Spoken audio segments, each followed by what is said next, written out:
In 1770, roughly 16,000 people lived in Boston. 16,000 souls crammed onto a peninsula no bigger than a few modern city blocks. They woke every morning not knowing if that day would bring bread or bullets, whether the red-coat soldier standing on their corner would let them pass, whether the ship in the harbor carried goods or another regiment of men with muskets. Within 5 years, half these people would flee. Within 10, their city would spark a revolution that changed the world forever. This is what it actually felt like to live there, to wake up, to work, to survive, to watch history unfold from your own front doorstep. If these stories help you wind down at night, a like or subscribe would mean a lot. And I'm always curious where everyone's listening from. So, drop your city in the comments if you feel like it. Alright, let's get into it. So, we're going back to Boston, the 1760s. And look, before we start, make sure you're settled in. Get comfortable. Adjust whatever needs adjusting because colonial Boston in winter, it was brutal. You're going to appreciate that warm bed of yours by the time we're done. The bells of Christ Church are ringing somewhere across the rooftops and you're already late. You're Daniel, 17 years old, a rope maker's apprentice on Long Wharf, and right now you're pulling on frozen boots in a boarding house room that smells like 3 unwashed teenagers and last night's chamber pot. The year is 1765. March. Your breath fogs the air in front of your face as you fumble with the laces. No time for breakfast, but that's fine. You'll grab some beer on the way. Yes, beer for breakfast. Everyone drinks beer here, even kids. The water will kill you faster than the British ever could. Dysentery, cholera, typhoid. One bad well and half your neighborhood's dead by Tuesday. So you drink beer or cider from morning to night. Colonial Americans drink about 3 times as much as modern Americans will someday consume. And honestly, given everything else going on, it's probably the only reasonable response. 2 other apprentices share this room with you. William is still snoring in the corner and the smell coming off him could strip paint. Nobody's bathed in weeks. Months maybe. Here's a fun fact about colonial New England. People up here might wash their whole body once a year. Once, if that. Some folks went decades without being, as they put it, wet all over at once. The thinking was that water opened up your pores and let disease in, so everyone just didn't. You get used to the smell eventually or your nose gives up. Hard to say which. James is already gone because James is always gone before anyone else wakes up. Smart kid James, you should be more like James. Master Webb doesn't tolerate lateness. The floorboards creak as you stand. They're so cold they feel wet against your stocking feet. The whole building cacks, actually. Mistress Hutchkins, who runs this boarding house, likes it that way. Says she knows exactly who comes and goes at what hour. Any funny business and you're out on the street. Not that you try any funny business. You're too tired for funny business. You're always too tired. The front door sticks. You have to shoulder it open. And then the cold hits you properly. Not the seeping cold of the bedroom. The real cold. The Boston Harbor cold that smells like salt and fish and tar and something else. Something you've never been able to name but which you'd recognize anywhere. The smell of a working port. The smell of ships and money and men who've crossed oceans. Long Wharf stretches out before you in the darkness. Nearly half a mile of wooden planking extending into the harbor, lined with warehouses and counting houses and the dark shapes of vessels tied up alongside. At this hour, torches burn at intervals along the wharf, casting pools of orange light that make the darkness between them seem darker. Men are already moving. Sailors and dock workers and customs officials and 1,000 other people it takes to keep a port running and soldiers. You see them immediately, red coats visible even in the dim light. A patrol of 4 walking along the wharf with their muskets shouldered, their breath steaming. They've been here for a few months now. These red coats sent from England to keep order. They say to enforce the new taxes to remind Boston who's in charge. Nobody likes them. Nobody wanted them here. 2 years ago there weren't any soldiers in Boston at all. And life was simpler. Now they're everywhere. In the streets, in the taverns, outside the churches on Sunday. They take up lodging in people's houses because there's nowhere else for them to sleep. And the people who have to house them hate it. But you keep your head down. You're an apprentice. You have work to do. Politics is for men with time and money, and you have neither. The rope walk where you work is near the base of the wharf, a long, low building that stretches for over 000 feet. That's how rope is made, in case you're wondering. You take hemp fibers and you twist them. And then you twist those twists together.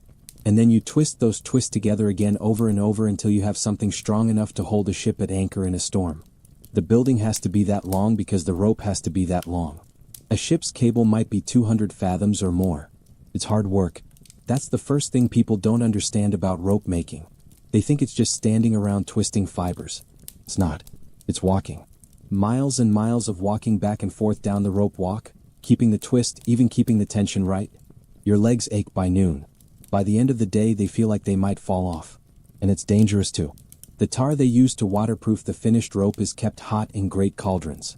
And if you're not careful, if you brush against one of those cauldrons, you'll have burns that take months to heal. The fibers themselves can slice your hands open if you don't wear your gloves.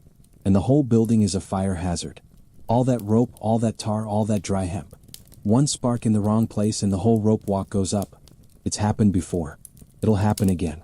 But this is your trade. This is what you do. This is how you'll spend 7 years of your life, learning everything there is to know about rope.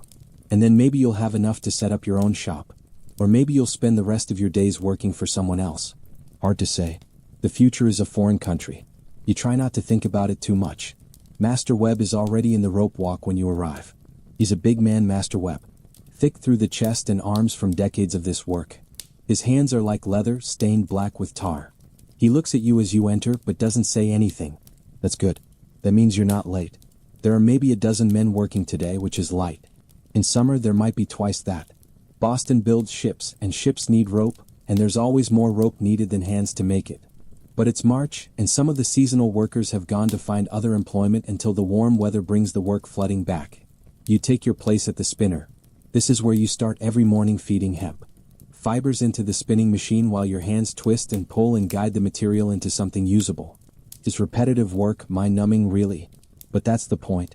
In the morning, when your brain isn't quite awake yet, you don't need work that requires thinking.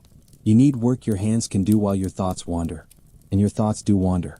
To the soldiers on the wharf, to the talk in the taverns about taxes and rights and something called the Stamp Act that everybody's angry about, to the news that came last week about protests in New York. People burning effigies of tax collectors. Crowds smashing windows, to the murmuring that maybe the same thing will happen here. You don't understand all of it. You're 17. You're an apprentice. You care about making rope and earning your keep. And maybe someday having enough money to rent your own room instead of sharing with William and his snoring. But even you can feel it. This tension in the air. This sense that something is coming. Something bigger than any of them. Something that's going to change everything. The hours pass. The rope grows. Your arms grow tired and then grow numb and then stop complaining altogether as your body gives up on registering the discomfort. That's the secret to manual labor you've learned. Do it long enough and you stop feeling it. Your body just accepts it as normal. Around midday, a commotion outside. Voices raised. You and the other workers drift toward the door to see what's happening. On the wharf, a crowd has gathered. Maybe 50 people, dock workers and sailors, and a few well-dressed merchants too. They're surrounding something. Someone. You push forward, curious despite yourself. It's one of the soldiers, a young one about your age in his red coat and white breeches, standing very still while a man twice his size shouts in his face. You can't hear all the words, but you catch enough. Something about the man's sister, something about inappropriate advances, something about how if this lobster back thinks he can behave this way in Boston, he has another thing coming. The soldier says nothing, just stands there. His hands are at his sides, but you can see them trembling slightly. He's scared. You can see that too. He's a kid just like you and he's far from home. And 50 angry colonists are screaming at him, and his patrol mates are nowhere to be seen. For a moment you feel something like sympathy. Then you remember the way the soldiers swagger through the streets. The way they take what they want from shops and don't always pay for it. The way one of them knocked old William Garrett to the ground last week just for walking too slowly past him. The sympathy fades, but the situation doesn't escalate. Not today. A merchant steps forward, says something calming, and slowly the crowd disperses. The soldier hurries away, looking back over his shoulder, his face pale. You go back to work. The rope keeps spinning. The hours keep passing. By evening, your hands are raw and your back aches and you smell like tar and sweat, but you're done for the day. Master Webb pays you your wages in coin. A few pennies that jingle in your pocket as you walk back toward Mistress Hutchkin's boarding house. The streets are busy now. The evening crowd out to drink and gossip and forget about their own long days. You pass the Green Dragon Tavern on Union Street and hear laughter spilling out into the night. For a moment you consider going in. A mug of ale would be nice, but ale costs money, and money is something you're trying to save. So you walk on through the narrow streets of Boston's North End, past houses pressed so close together you can hear arguments through the walls, past shops with their shutters closed for the night, past the stocks near the meeting house where they put people who break the Sabbath or drink too much or talk back to their betters. You've seen men stand there all day while neighbors throw rotten vegetables at them. Seen women with their tongues clamped in iron bridles for gossiping. Saw a man get his ears nailed to the wood once for counterfeiting. Nailed then cut off when his time was done. This city doesn't mess around. Past the shadow of the old North Church rising against the stars. It's quieter here. Away from the harbor, away from the taverns. Just the sound of your own footsteps on the cobblestones and the occasional bark of a dog. You think about the soldier again, the fear in his face. You think about the crowd, the anger that seemed to come from somewhere deep, somewhere beyond just this one incident. You think about what James said last night about how his cousin heard that the Sons of Liberty are planning something big. Something that will show the crown that Boston won't be pushed around anymore. You don't know what any of it means. Not really. You're just a rope maker's apprentice. You wake up before dawn and work until dark and fall into bed exhausted and do it all again the next day. Politics happens somewhere above you in rooms you'll never enter between men who wear wigs and speak Latin and have never twisted a fiber of hemp in their lives. But you're starting to understand that it doesn't matter whether you understand it. Whatever's coming, it's coming for everyone. The merchants and the tradesmen and the apprentices and the slaves and the soldiers and the politicians. All of them. All of you. Something is building in this city. Something that hasn't got a name yet. Something that feels like the pressure before a thunderstorm. That heavy electric charge that makes the hair on your arms stand up. You reach Mistress Hutchkin's house. The stairs creak as you climb them. William is already snoring. James is reading by candlelight, which is expensive, and you want to tell him to put it out, but you're too tired to argue. You pull off your shoes. You pull off your stockings. You lie down on your straw mattress and pull the thin wool blanket up to your chin and stare at the darkness where the ceiling should be. Tomorrow you'll wake up before dawn again. You'll walk to the rope walk. You'll spin hemp until your fingers bleed. You'll watch the soldiers and the crowds and the tension that never quite explodes but never quite fades either. Tomorrow you'll do what you always do, what everyone in Boston does. You'll survive. And surviving here is no small thing. 4 out of 10 children don't make it to age 6. 4 out of 10. That's not a typo. Your mother had 7 kids. 3 of them died before they could walk. You don't talk about it. Nobody talks about it. It's just how things are. Death is as common as breakfast here. Which, speaking of, you still haven't had. The bells of Christ Church sound midnight somewhere in the distance. You close your eyes. Sleep comes slowly the way it always does. Your thoughts drift like ships in the harbor, bumping against each other, finding their anchor points, settling into stillness. You think about home. You think about your mother. You think about the smell of rope and tar and salt water, which is the smell of your whole life now, which is the smell you'll probably carry to your grave. The room grows warmer. Or maybe you're just getting used to the cold.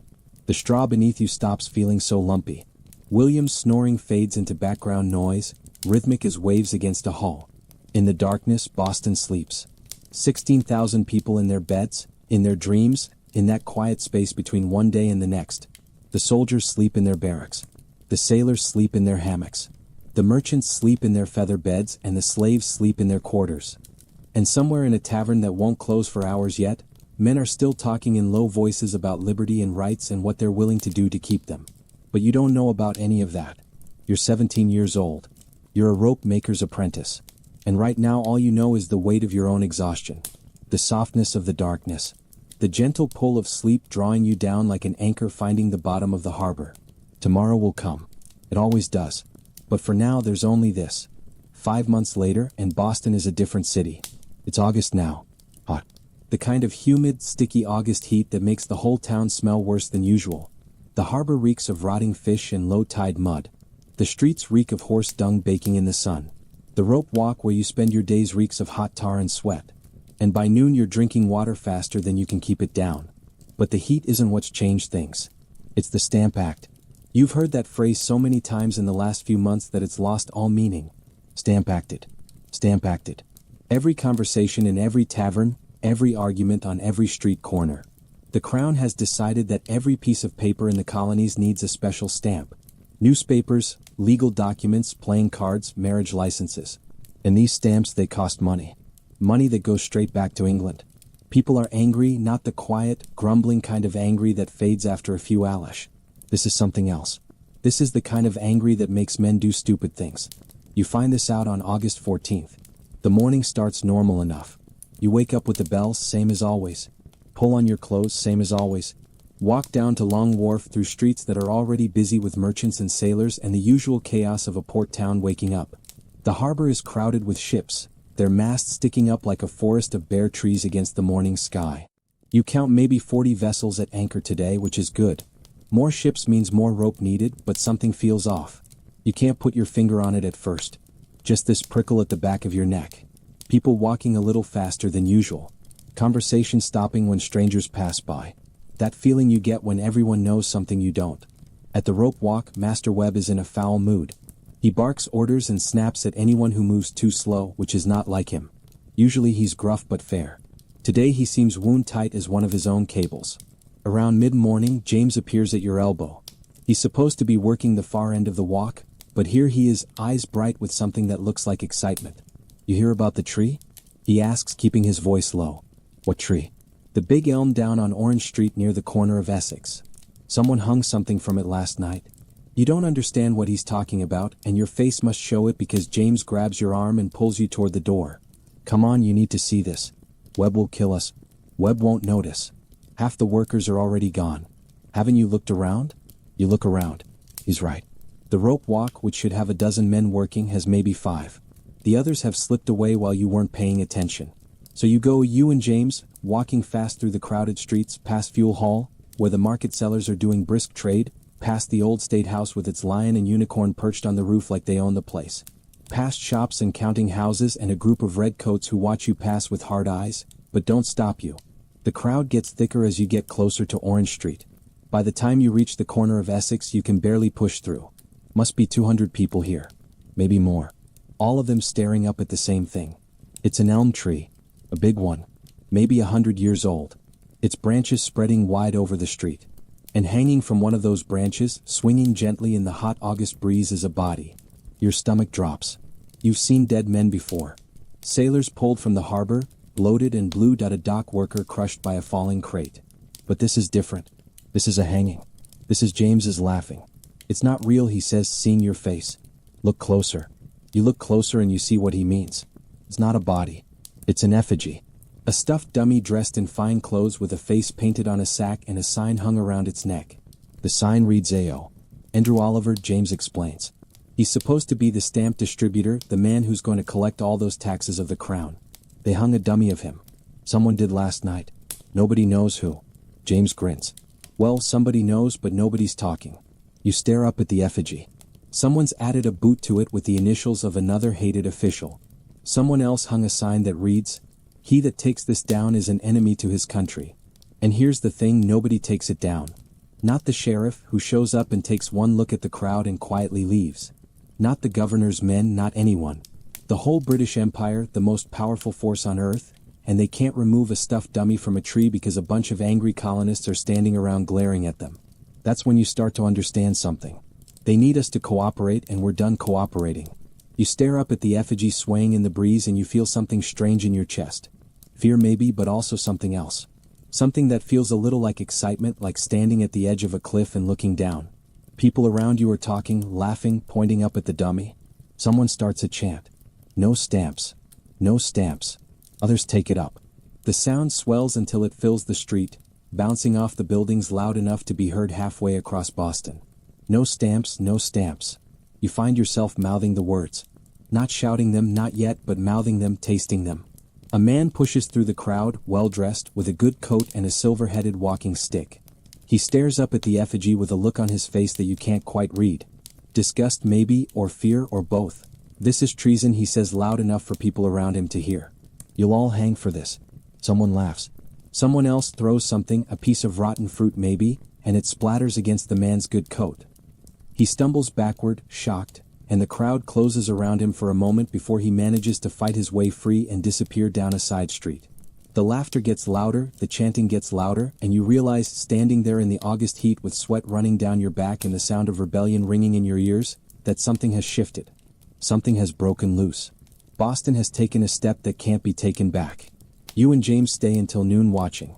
More people arrive. The crowd swells to maybe 500, then more. A few men climb the tree and add a boot to the effigy painted with the initials of a hated tax collector. Someone else hangs a sign that says, "He that takes this down is an enemy to his country," and nobody takes it down. Not the sheriff who shows up around midday and takes one look at the crowd and quietly leaves. Not the governor's men who are conspicuously absent. Not the red coats who seem to have vanished from this part of town entirely. The tree stands, the effigy swings, and Boston holds its breath. By afternoon you're back at the rope walk pretending you never left.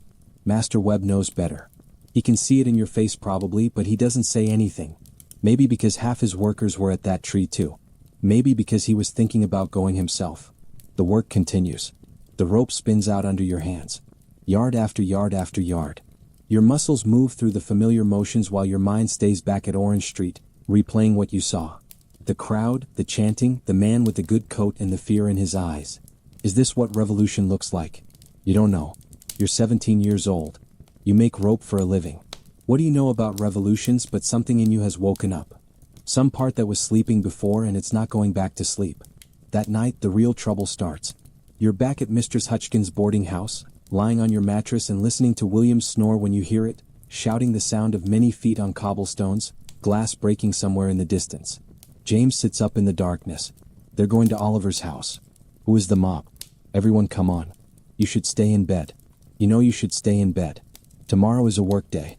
Master Webb won't tolerate you showing up half dead from a night of running the streets. But James is already pulling on his boots and the sounds outside are getting louder. And that thing in your chest, that new awake thing, won't let you lie still. So you go. The streets are chaos. Torches everywhere, casting wild shadows on the buildings. Men running in groups, some carrying clubs, some carrying axes. Women watching from doorways with their children pulled close. Dogs barking. Someone singing a song you don't recognize. Something about liberty and death. You follow the noise to a building on Kilby Street. A new building still under construction. Word is that Oliver planned to use it as his stamp office. That's the rumor anyway. Whether it's true or not doesn't seem to matter anymore. The crowd is tearing it apart. You watch, stunned, as men attack the building with axes and hammers in their bare hands. Wood splinters, glass shatters. The frame groans and then gives way, collapsing in a cloud of dust while the crowd roars its approval. And then someone shouts, "To Oliver's house. To his house." The mob surges forward. You're swept along with it, pushed and pulled by bodies you can't see, carried through streets you barely recognize in the darkness and the torchlight. James is somewhere beside you, his face lit orange by the flames, his eyes wide and wild. This is madness. This is absolute madness. And you can't stop. You don't want to stop. Oliver's house is a fine one down near Fort Hill. By the time the mob arrives, the man himself has fled. Smart of him, because what happens next isn't pretty. They start with the windows. Every pane of glass smashed. Then the door battered in with a log that must have taken 20 men to carry. Then they're inside and you can hear crashes and screams and laughter echoing out into the night. Furniture comes flying through broken windows. Paintings, books, fine china that shatters on the cobblestones. Someone finds Oliver's wine cellar and bottles start passing through the crowd, hand to hand, mouth to mouth. You don't go inside. Something holds you back. Some last shred of the boy who just wants to make rope and earn his keep and stay out of trouble. You stand in the street and watch and feel your heart pounding like it's trying to escape your chest. A man stumbles out of the house wearing one of Oliver's wigs, doing an exaggerated bow while the crowd howls with laughter. Another man follows carrying a portrait, holds it up for everyone to see, then throws it on a fire that's been started in the middle of the street. The flames leap. The crowd cheers. Someone's found Oliver's wine cellar and is passing bottles around. A woman near you is wearing what looks like one of Mrs. Oliver's dresses, twirling in the firelight like she's at a ball. It's chaos. It's madness. It's also, you realize with a chill, extremely well organized. Nobody's looting the silverware. Nobody's taken anything valuable. They're destroying it, burning it, making a point. This isn't a robbery. It's a message. And somewhere in the city, church bells start ringing. Not for a fire, not for a funeral, for something new. Something that doesn't have a name yet. By dawn it's over. The mob melts away as the first gray light creeps over the harbor. Men who were screaming for blood a few hours ago walk quietly home to their wives and children. Their faces tired, their hands dirty. You make it back to Mistress Hutchkin's place just as the bells ring for morning. No sleep. Your eyes burn. Your throat is raw from smoke and shouting. But you have to work. If you don't work, you don't eat. So you wash your face in cold water. Pull on your work clothes and walk down to the rope walk like nothing happened. Master Webb looks at you when you arrive. Looks at the soot on your face that you didn't quite get off. Looks at the redness in your eyes. He opens his mouth like he's going to say something. Then he closes it again, nods toward the spinner, and you get to work. The rope doesn't care about revolutions. The rope just needs to be twisted yard after yard. Same as yesterday, same as tomorrow. Your hands know what to do. Your body moves through the motions and your mind drifts back to the night before. The shouting, the fire, the portrait curling and blackening in the flames. Is this the beginning or is this the end of something? You don't know. You're too tired to know. You're too tired for anything except putting one foot in front of the other, twisting one strand around another, staying awake long enough to earn your pay and go home and fall into bed. But even as you work, you can feel it. The city has changed. Something cracked open last night and it's not going to close again. Outside the rope walk, Boston is quiet. Too quiet. The usual bustle of the harbor seems muted, hushed. People walking with their heads down, avoiding each other's eyes. Soldiers patrolling in pairs, their hands on their muskets, everyone waiting, everyone wondering what happens next. And you? You're just a rope maker's apprentice. 17 years old. Hands covered in tar, back aching from work, eyes stinging from smoke and lack of sleep. But you were there. You saw it. And something in you has changed too. You just don't know what yet. The day passes slowly, slower than any day you can remember. Every hour feels like 3.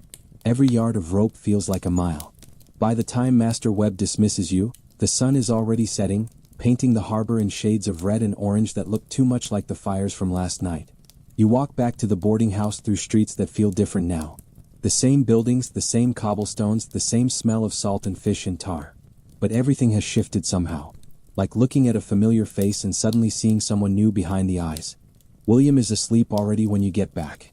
James is sitting on his bed, staring at nothing, his face pale in the candle light.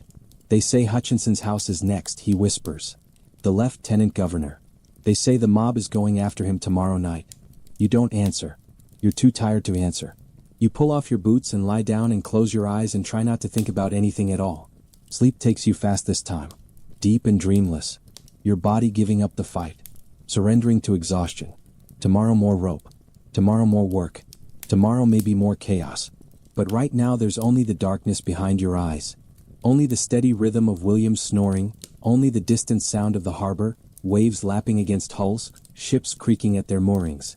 Boston sleeps or tries to sleep, waiting for whatever comes next. Andrew Oliver resigned his position as stamp distributor the day after the mob destroyed his house. Smart man. He stood on the stump of the Liberty Tree, that same elm on Orange Street, and announced to a crowd of thousands that he wanted nothing more to do with stamps or taxes or anything that might bring another visit from his neighbors in the night. The crowd cheered. Someone bought drinks for the whole street, and for a little while, Boston felt like it had won something. But then November came and the Stamp Act was supposed to go into effect, and suddenly nobody knew what would happen. Would ships refuse to sail without stamped papers? Would the courts close? Would business grind to a halt? Turns out Boston had an answer for that too. They just ignored the whole thing. Ships sailed anyway. Courts stayed open. Newspapers printed without stamps, and the Crown 3,000 m away across an ocean couldn't do a thing about it.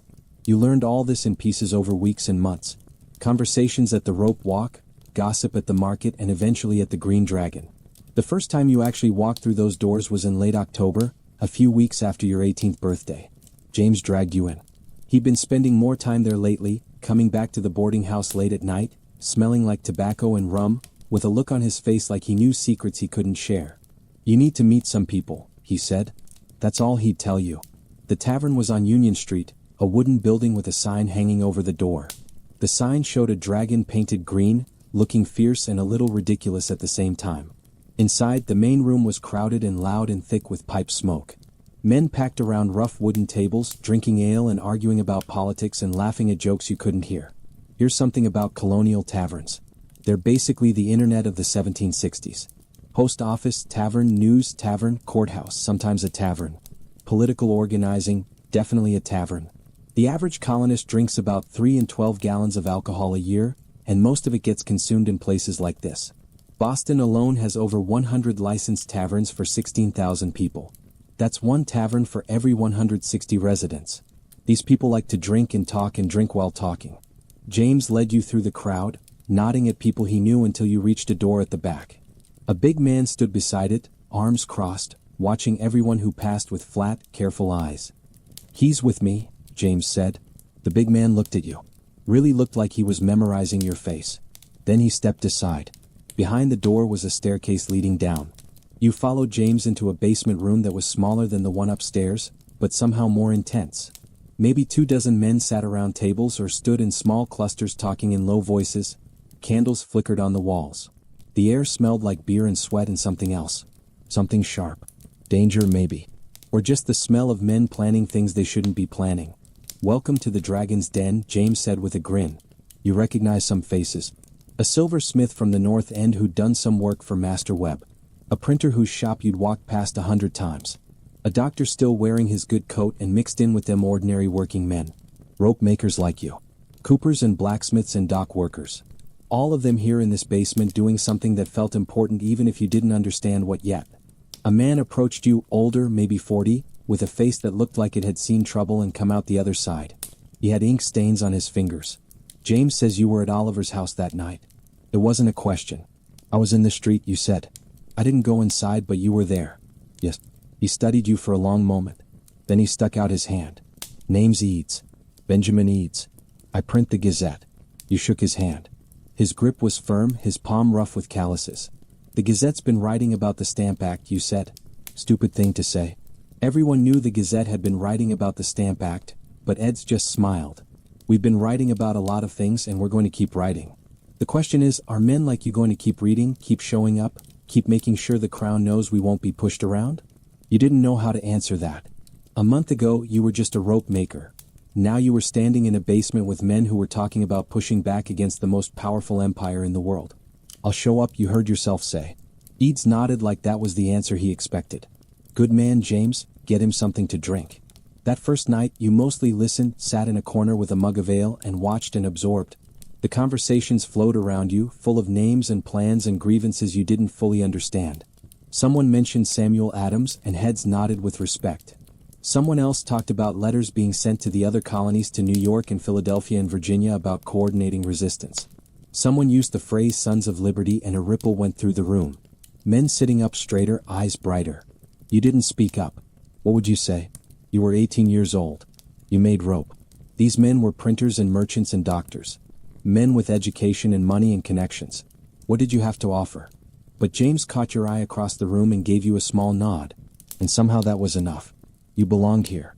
You didn't know why yet, but you belonged. The months that followed were strange ones. On the surface, nothing changed. You still woke up before dawn. Still walked to the rope walk. Still twisted hemp until your arms ached. Master Webb still barked orders. William still snored. The harbor still stank of fish and tar. But underneath, everything was different. 2 or 3 nights a week you'd slip out of the boarding house after dark and make your way to the Green Dragon. Sometimes the basement was crowded, sometimes just a handful of men. You learned to recognize faces, to remember names. You learned the rhythms of resistance, the way information flowed from one trusted source to another, the careful dance of who knew what and who could be told. You learned that the Sons of Liberty weren't just one group. They were everywhere in every colony. Farmers and lawyers and shopkeepers and sailors. All of them angry about the same things. All of them pushing back against a government that treated them like children to be managed rather than citizens to be respected. And you learned that you weren't useless after all. Rope makers heard things. Sailors talked on the docks unguarded, assuming nobody was listening. Information about troop movements, about ships arriving from England, about what the customs officials were planning. You had ears and you had access and you had a reason to be places where interesting conversations happened. So you started listening, really listening, and reporting back what you heard. It wasn't much, a snippet here, a rumor there. But Eads took every piece of information seriously, writing it down in a little leather book he kept in his coat pocket. "You never know what's going to matter," he told you once. "The thing that seems like nothing today might be the key to everything tomorrow." Winter came hard that year. Snow piled up in the streets, and the harbor froze solid enough to walk on. Work at the rope walk slowed to a crawl. Ships couldn't sail, which meant ships didn't need rope, which meant you spent long days with nothing to do but stay warm and wait. The cold was brutal, not like any winter you remembered. The boarding house felt like an icebox, and even with all 3 of you huddled around the tiny fireplace, your breath still fogged in the air. Mistress Hutchkins rationed the firewood. Said it was expensive this year. Said everyone would have to make do. You wore your coat to bed. Your stockings too. Still woke up shivering most mornings. Here's a fun thing about colonial winters. If you're poor and you don't have enough firewood, you might actually freeze to death in your own home. Happens all the time. Old folks, mostly babies. Anyone too weak to keep the fire going. The wealthy hire servants to tend their fires around the clock. You wake up at 3 o'clock in the morning with ice on the inside of the windows and pray the embers haven't gone completely cold. Food got scarce when the harbor froze. No ships coming in meant no fresh supplies, and the prices at the market climbed until a loaf of bread cost twice what it had in autumn. You learned to make do with less. A bowl of thin porridge in the morning. Maybe some salt pork at midday if you were lucky. Your belt got tighter. So did everyone else's. But you didn't complain. Nobody complained. Compared to what some folks had, you were doing fine. At least you had a roof. At least you had work waiting when the thaw came. Some people had nothing at all.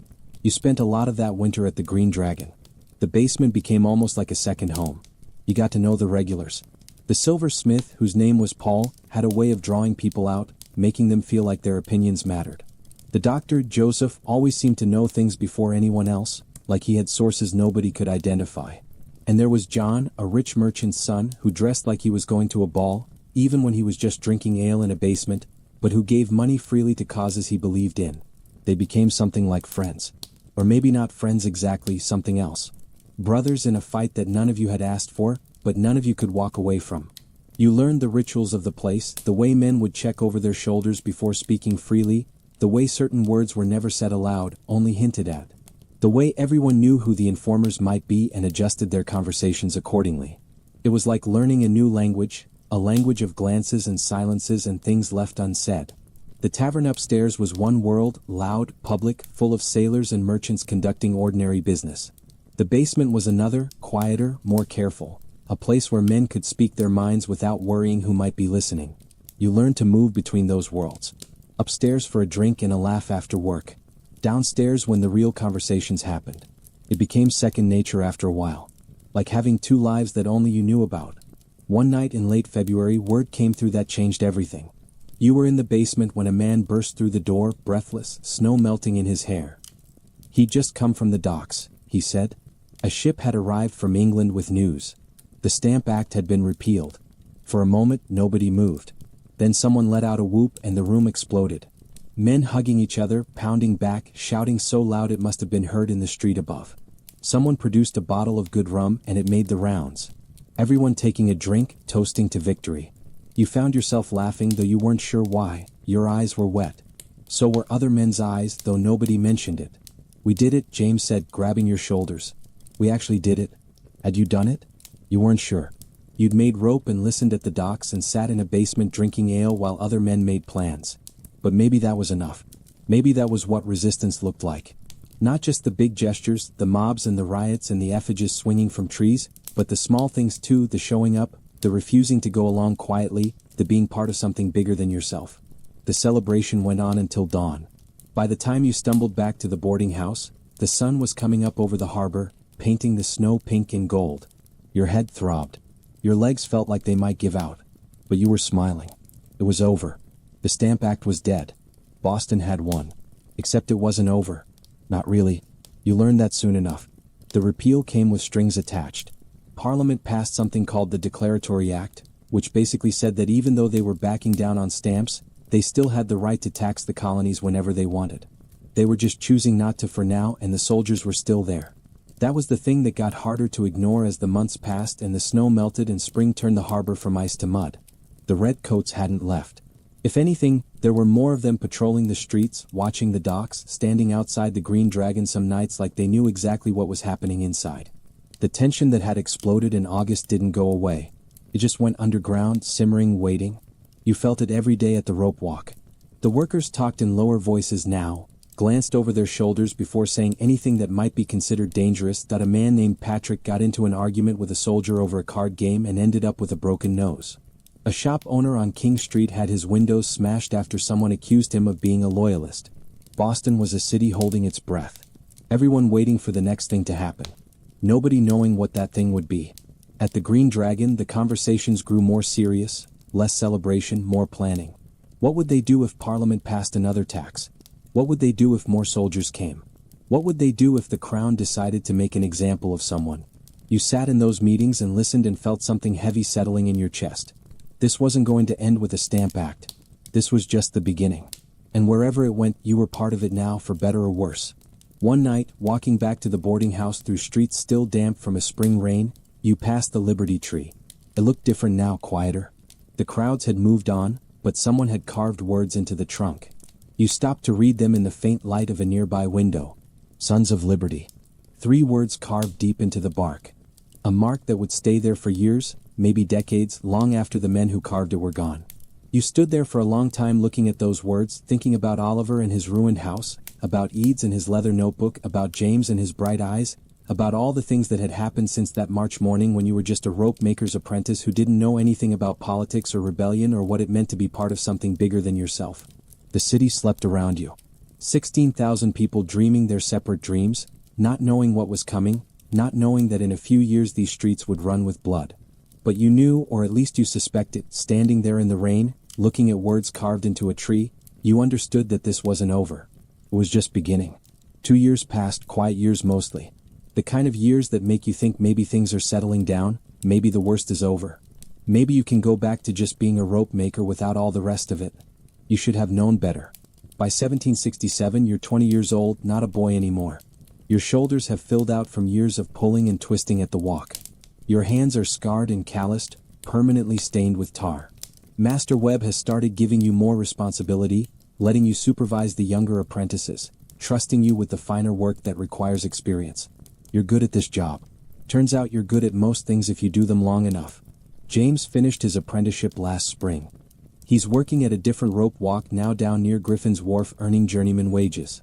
You still see him at the Green Dragon most weeks. Still share a drink and catch up on news. But it's different now. He's got a girl he's courting. A cooper's daughter named Sarah who blushes every time his name comes up. He's thinking about the future. Marriage, children, a shop of his own someday. You think about those things too sometimes. Late at night, lying on your mattress, listening to the new apprentice snore in the corner. William's gone too, shipped out on a merchant vessel bound for the West Indies. Said he wanted to see something other than Boston before he got too old. You wonder sometimes if he made it, if he's somewhere warm right now, drinking rum under palm trees while you freeze through another New England winter. But mostly you don't think about the future. There's too much happening in the present. Parliament passed new taxes again. They're calling it the Townshend Acts after the minister who dreamed them up. Taxes on glass, lead, paper, paint, and tea. Everything the colonies need to import from England. The money's supposed to pay for the soldiers stationed here, which feels like a special kind of insult, making us pay for our own occupation. The Green Dragon has been busy. More meetings, more planning, more talk about what to do. The non-importation agreements are back. Merchants pledging not to buy British goods until the taxes are repealed. Lists published in the Gazette naming anyone who breaks the agreement. Crowds gathering outside the shops of men who refuse to sign. It's not as dramatic as the riots back in '65. No effigies swinging from trees. No houses torn apart. But there's a tension now that doesn't let up. A low hum of anger that runs through everything, every conversation, every transaction, every sideways glance between colonists and soldiers on the street. And there are more soldiers now. A lot more. They started arriving in October of '68. Ship after ship sailing into the harbor, unloading regiment after regiment. The 14th, the 29th artillery units with their cannons. By the time they stopped coming, there were nearly 4,000 troops in a town of 16,000 people. 1 soldier for every 4 civilians. Think about that for a second. 1 armed soldier for every 4 people in your neighborhood, on your street, outside your church. Imagine going to get groceries and passing a guy with a musket every 30 feet. That's Boston now. They set up camp on Boston Common. Tents first, then wooden barracks when it became clear they weren't leaving anytime soon. The Common, which used to be where children played and cattle grazed and people took walks on pleasant evenings, turned into a military camp. Drums at dawn, drill formations all morning. Soldiers everywhere you looked, their red coats bright as blood against the green grass. And here's the part that really gets people angry. The soldiers are bored. There's nothing for them to do. They're young men far from home with no wars to fight and no enemies to kill. So they drink, they fight, they harass women, they steal from shops and claim they forgot to pay. They're paid almost nothing by the crown.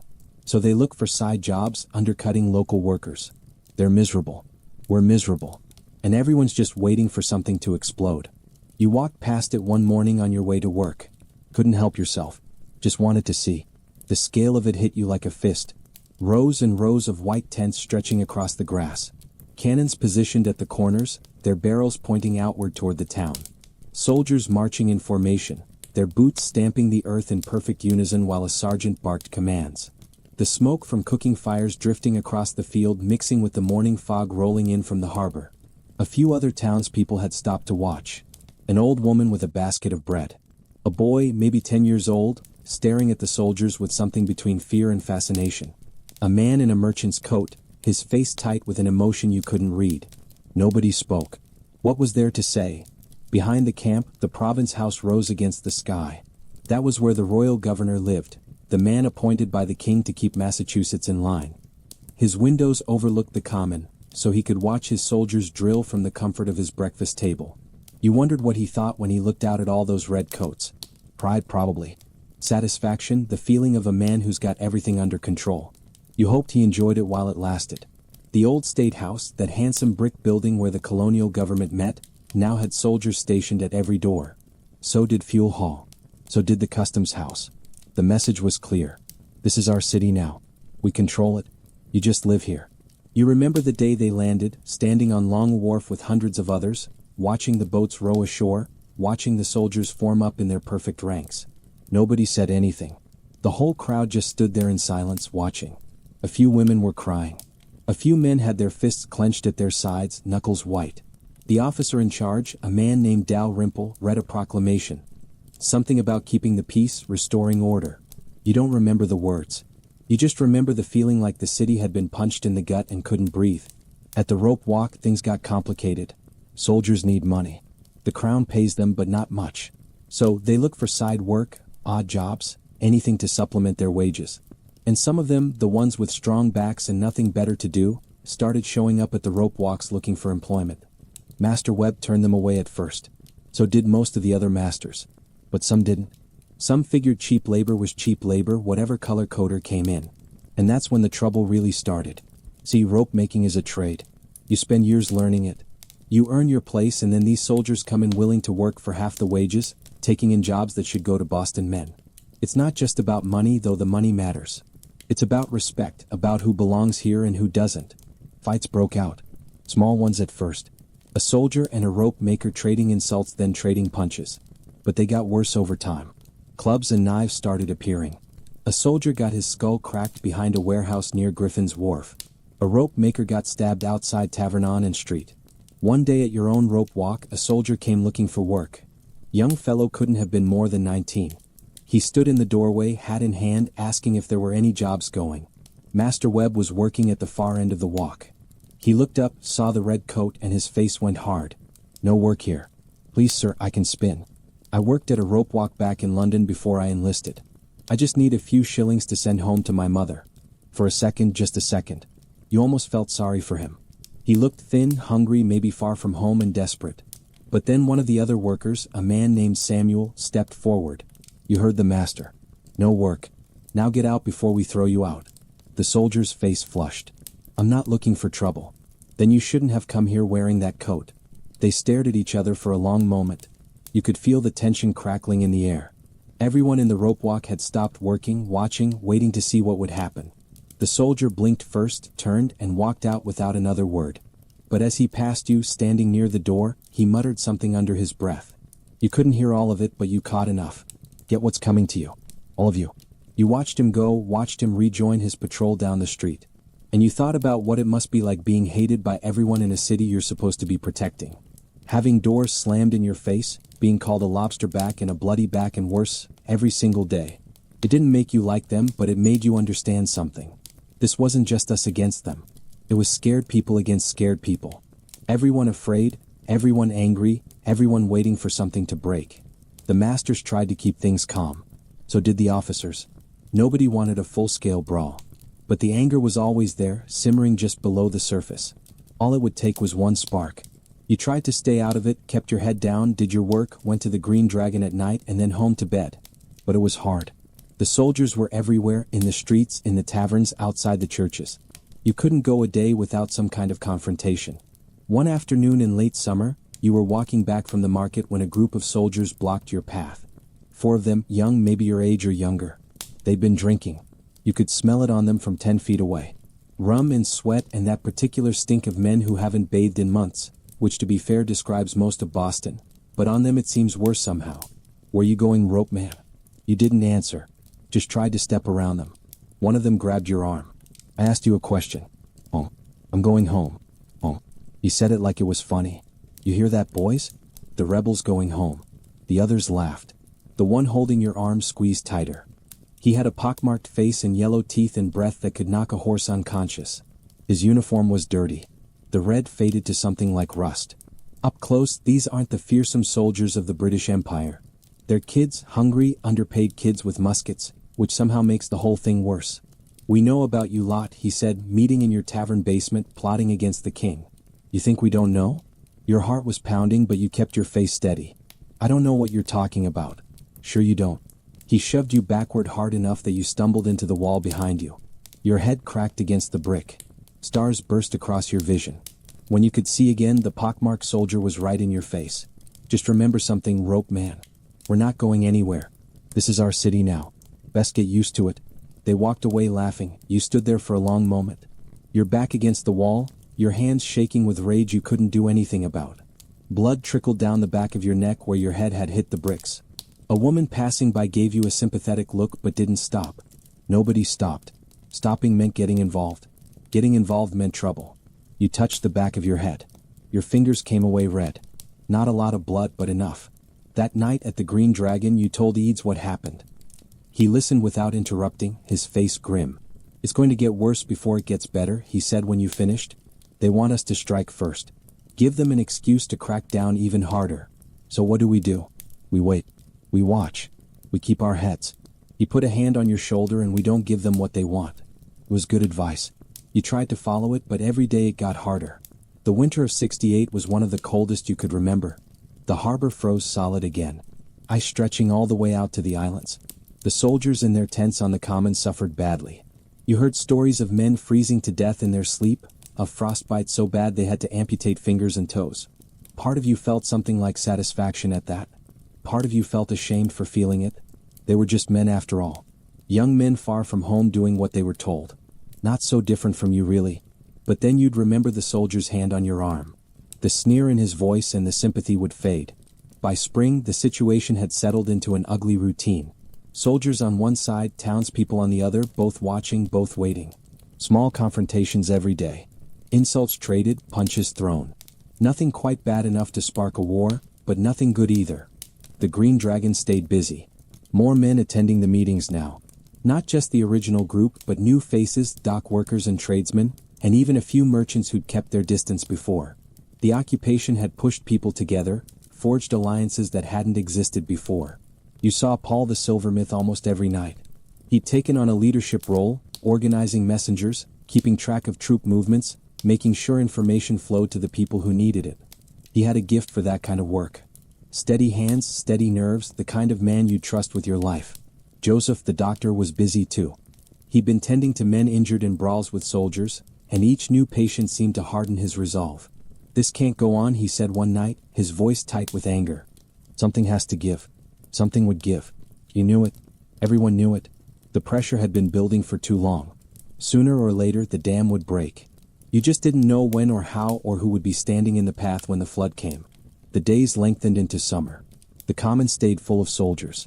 The rope walk stayed busy with orders. You twisted hemp and pulled cables and tried not to think about the winter ahead or the winter after that or all the winters to come with red coats on every corner and guns pointed at your neighbors. At night, you'd lie on your mattress and listen to the city outside your window. Dogs barking. Someone singing badly in a tavern down the street. The distant drums from the common keeping time to a rhythm that had nothing to do with Boston, nothing to do with you. But it did have something to do with you. Everything did now. You'd chosen a side. Or maybe the side had chosen you. Either way, there was no going back. Somewhere out there in the darkness, the future was taking shape. You couldn't see it yet, but you could feel it coming closer, getting clearer. All you had to do was wait. By 1770, you'd stopped counting the days. Time moved differently under occupation. The seasons changed. The work continued. Ships came and went from the harbor, but underneath all of it, everything felt suspended, like the whole city was holding its breath, waiting for something that never quite arrived. You're 22 now. 5 years since you first walked through the doors of the Green Dragon. 5 years of meetings and whispers and careful conversations. 5 years of watching the tension build and build without ever breaking. Master Webb retired in the autumn. His hands had gotten too stiff for the work, he said. Too many winters, too much rope. He sold the business to his nephew, a man named Gray, who ran a bigger operation down near the harbor. You went with the sale, transferred like a piece of equipment, which is pretty much what an employee was in those days. Gray's rope walk was larger than Webb's. More workers, more orders, more of everything. The building stretched along the waterfront, a long wooden structure that creaked in the wind and smelled permanently of tar and hemp. You knew some of the men from before. Recognized faces from the Green Dragon, from the crowds at the Liberty Tree. Good men, mostly hard workers, the kind of men who kept their heads down and did their jobs but wouldn't back down if pushed. And they were being pushed every day. It seemed like the soldiers had gotten bolder over the winter, or maybe just more desperate. Their pay was late again, the way it always seemed to be late. And hungry men do stupid things. They came round the ropey walks looking for work, same as before. But now they didn't ask nicely. Now they demanded. One morning in late February, a group of them showed up at Gray's. 4 soldiers led by a big man with sergeant stripes on his sleeve. They walked right into the building like they owned it, looking around at the equipment, at the workers, at the bales of hemp stacked against the walls. We're here for jobs, the sergeant said, not asking, telling. Gay was a smaller man than Webb, but he had the same iron in his spine.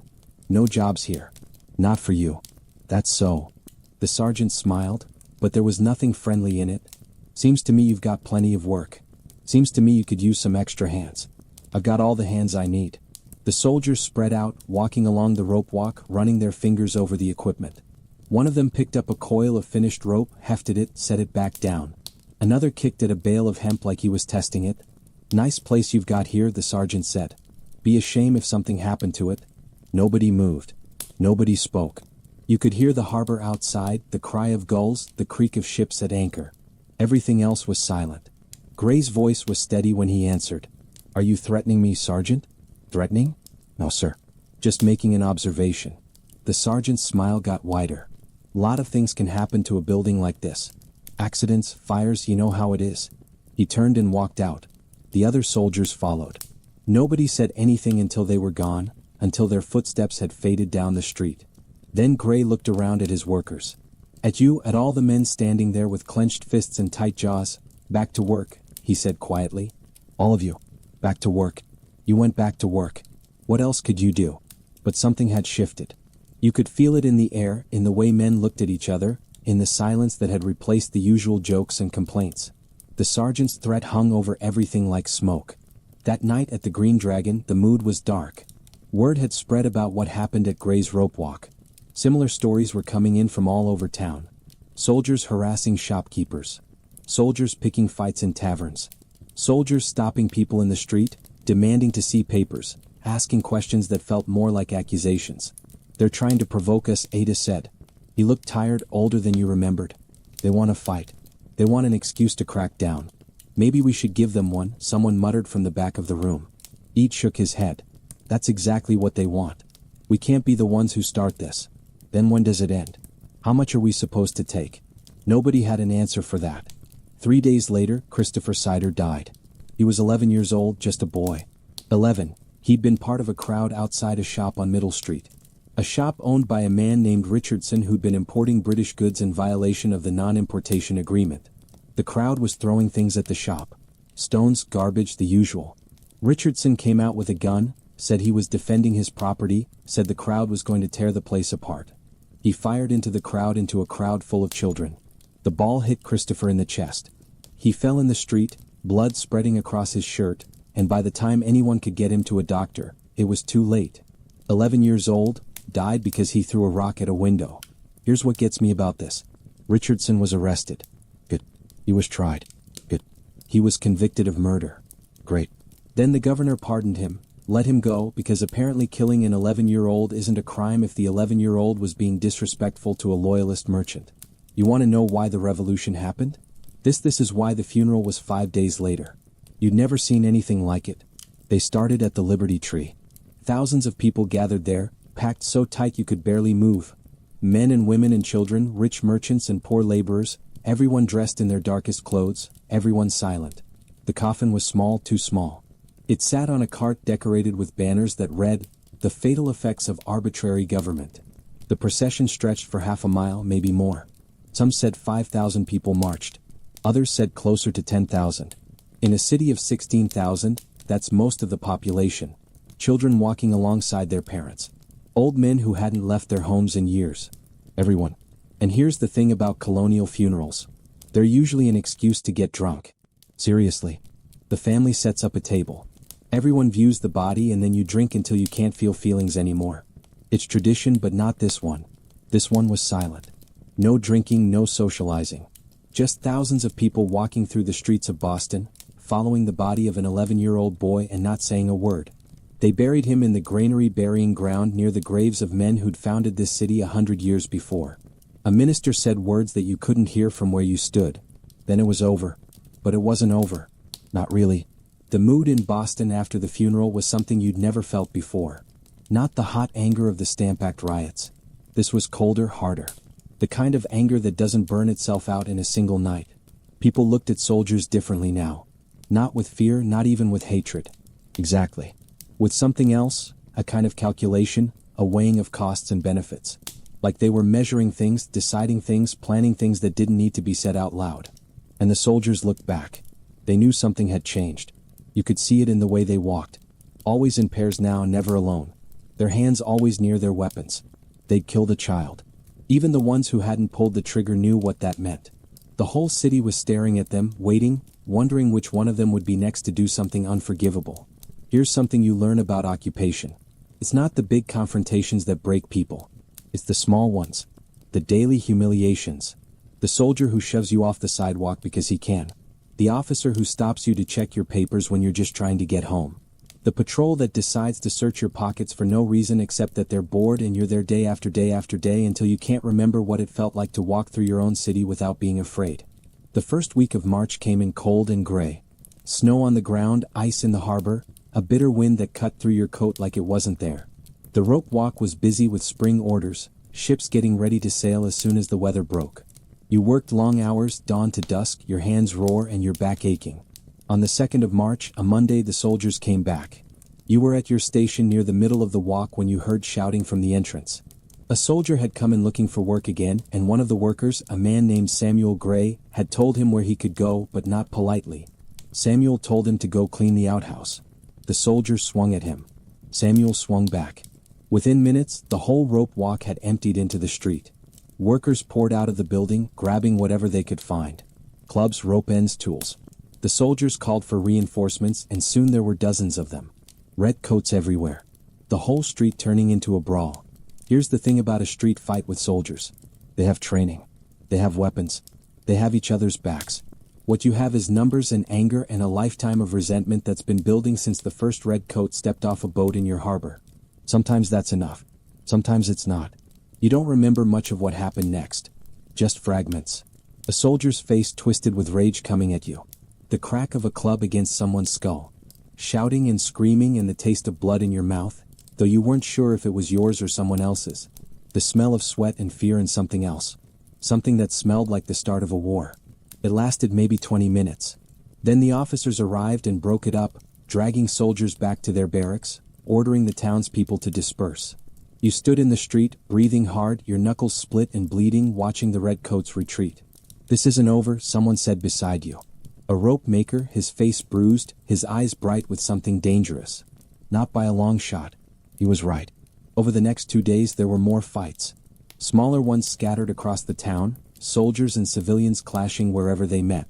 The officers tried to keep their men confined to barracks, but some of them slipped out anyway looking for revenge. And the townspeople were looking too. Groups of young men roaming the streets after dark, carrying clubs, daring any soldier they saw to start something. It was like the whole city had caught fire. A slow burn that nobody could put out. Wednesday night, the 4th of March, you went to the Green Dragon. The basement was packed. More men than you'd ever seen there, crammed into every corner, talking in urgent whispers. The air was thick with tobacco smoke and tension. "Something's going to happen," James said. He'd come in from Griffin's wharf, still wearing his work clothes, his face grim. "Tomorrow the 5th. I can feel it." "What do you mean?" "I don't know. He shook his head. "It's like a storm coming. You can smell it in the air." You knew what he meant. You felt it too. That pressure behind your eyes. That tightness in your chest. The whole city felt like a rope pulled too tight. fibers straining, ready to snap. 3 days of fighting. 3 days of soldiers and workers beating each other bloody in the streets. 3 days of threats and counter-threats and promises of revenge. Something had to give. Eid stood up at the front of the room. The crowd went quiet. "I know what you're all thinking," he said. "I know what you're feeling.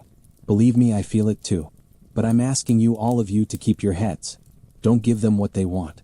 Don't be the ones to start this." And if they start it, someone called out. Eads was quiet for a moment.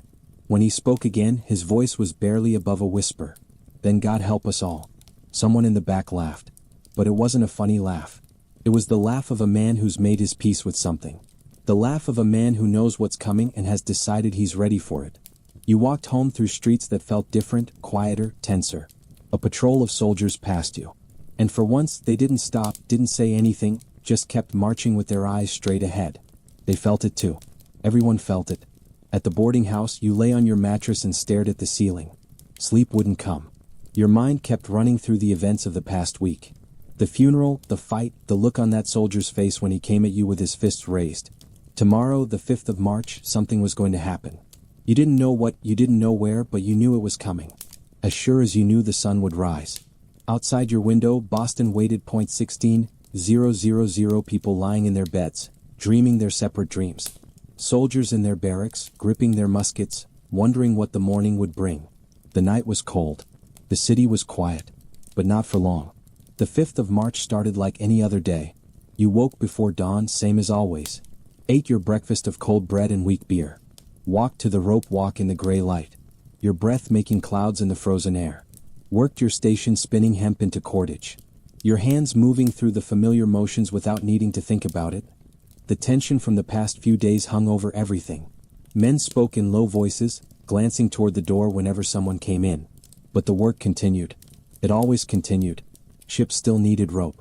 The world didn't stop just because Boston was ready to explode. Samuel Gray was working a few stations down from you. You'd gotten to know him better over the past year, ever since you'd transferred to this rope walk. He was older than you by a decade. A family man with a wife and 2 children waiting for him at home. Good worker, quick with a joke, the kind of man who could lighten a room just by walking into it. He'd been in the thick of the fight on Monday, taken a nasty cut above his eye that was still scabbed over. When you'd asked him about it, he'd just shrugged. "Should see the other fellow," he'd said and grinned. That was Samuel, always ready with a smile, even when things were falling apart. The afternoon passed slowly. The light through the windows turned from gray to gold to gray again as the sun moved across the sky. By the time the work bell rang at dusk, your shoulders were aching, and your fingers were numb from the cold that crept in through every crack in the walls. You walked home through streets that felt too quiet. Most people had gone inside already, doors shut tight against the cold and whatever else might be coming. A few soldiers passed you, moving in tight formation, their faces hard. You kept your eyes down and kept walking. At the boarding house you ate a quick supper. Boiled fish and more bread. Mistress Hutchkin seemed nervous, jumping at every sound from outside. When you asked her what was wrong, she just shook her head. "Something in the air tonight," she said. "Can't you feel it?" You could feel it. That same pressure you'd felt for days, but stronger now. Like the moment before lightning strikes, when the hair on your arm stands up and your skin prickles with electricity. You should have stayed inside. Should have gone to bed early. Pulled the blanket over your head. Waited for morning. That's what the smart play would have been. But you've never been that smart.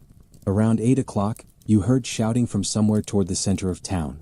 Then the church bell started ringing. Not the regular toll that marked the hours, but the urgent clanging that meant fire or trouble. You grabbed your coat and went out into the night.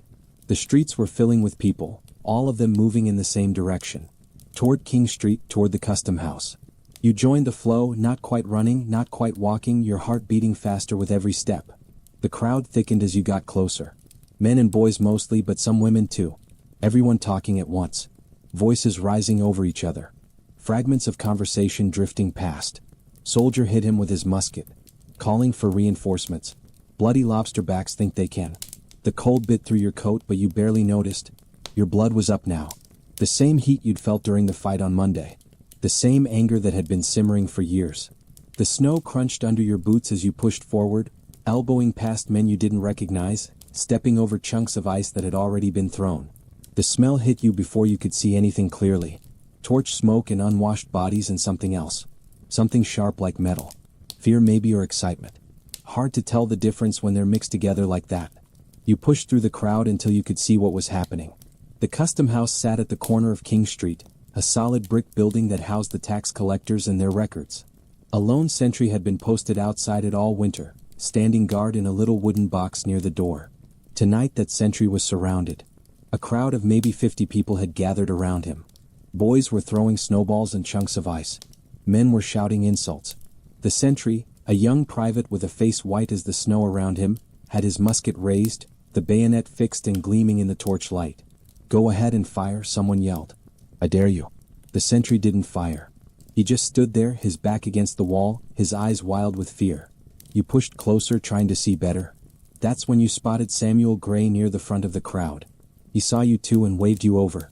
"Hell of a thing," he said when you reached him. "Started about an hour ago. Some wig-maker's boy got into it with an officer over money. That sentry there, Private White. He cracked the boy over the head with his musket. Now look at this mess." The crowd was getting bigger. More people arriving every minute, drawn by the bells, by the shouting, by the same electricity in the air that had pulled you out of your bed. 100 people now, maybe more. Then someone yelled that soldiers were coming. They marched down King Street in formation. 7 of them plus an officer, their boots crunching on the packed snow, their bayonets fixed. The crowd parted to let them through, then closed in behind them. The officer was a captain named Preston. You'd seen him before around town, a middle-aged man with a lined face and tired eyes.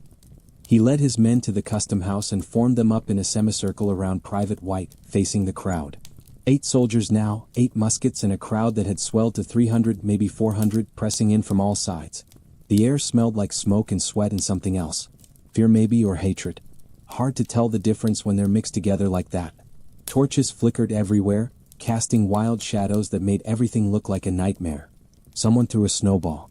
It hit one of the soldiers in the face, knocking his hat off. The crowd laughed.